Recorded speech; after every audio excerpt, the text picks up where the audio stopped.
പ്രശ്നം മകളുടെയാണ്. അവൾ ഇപ്പോൾ 6ാം ക്ലാസ്സിലാണ്. അപ്പോൾ അവൾ പറയും, നിങ്ങൾ മാളിൽ പോകുന്ന ആളല്ല. നിങ്ങൾ എവിടെയെങ്കിലും പോയാൽ ഉടൻ ആചാര്യജിയെ കേൾക്കാൻ തുടങ്ങും. നിങ്ങൾ വളരെ ഓൾഡ് ഫാഷനാണ്, യോയോ ടൈപ്പല്ല. 6ാം ക്ലാസ്സിൽ ഇത്രയും അറിവ് എവിടെ നിന്ന് പഠിച്ചു? അതുണ്ടല്ലോ ആചാര്യജി, ഈ യൂട്യൂബ്, ഈ കാര്യങ്ങളൊക്കെ കാരണം. അവൾ പറയുന്നു, നിങ്ങൾക്ക് ഇതേക്കുറിച്ചൊന്നും അറിവില്ല.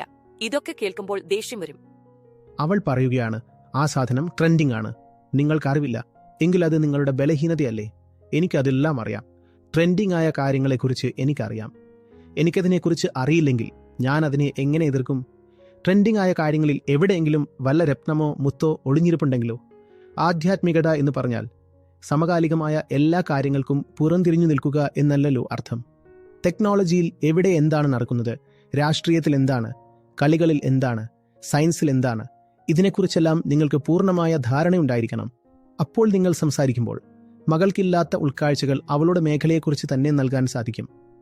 ആരെങ്കിലും എന്റെ അടുത്തു വരികയും അവർക്ക് ടെന്നീസിൽ താല്പര്യമുണ്ടെങ്കിൽ ഉറപ്പായിട്ടും ഞാൻ അവരോട് ഉപനിഷത്തുക്കളെക്കുറിച്ച് സംസാരിക്കില്ല. ഞാൻ എല്ലാ കാര്യങ്ങളും ടെന്നീസിൽ സംസാരിക്കും. എന്നിട്ട് ടെന്നീസിലൂടെ ഞാൻ അവൾക്ക് കാണിച്ചു കൊടുക്കും വേദാന്തം എന്താണെന്ന്.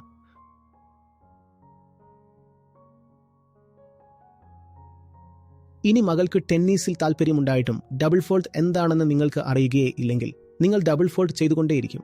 അവൾക്ക് ടെന്നീസിൽ താല്പര്യമുണ്ട്, പക്ഷേ ഉൾക്കാഴ്ച എന്റെ കയ്യിലുണ്ടായിരുന്നു ടെന്നീസിനെ കുറിച്ച്. എന്റെ കയ്യിൽ അതെങ്ങനെ വന്നു? അവൾ ചോദിക്കും. അവൾ സ്വയം ചോദിക്കും, മമ്മ, ഈ കായിക വിനോദത്തിൽ ഇത്രയും ആകർഷകമായ ഉൾക്കാഴ്ച നിങ്ങൾക്ക് എങ്ങനെ ലഭിച്ചു? നിങ്ങളുടെ മകളുടെ വിഷയങ്ങളിൽ ശ്രദ്ധ കൊടുക്കുക. അവളുടെ ജീവിതത്തിലെ വിഷയങ്ങൾ എന്തൊക്കെയാണ്, അതിൽ ഇടപെടുക.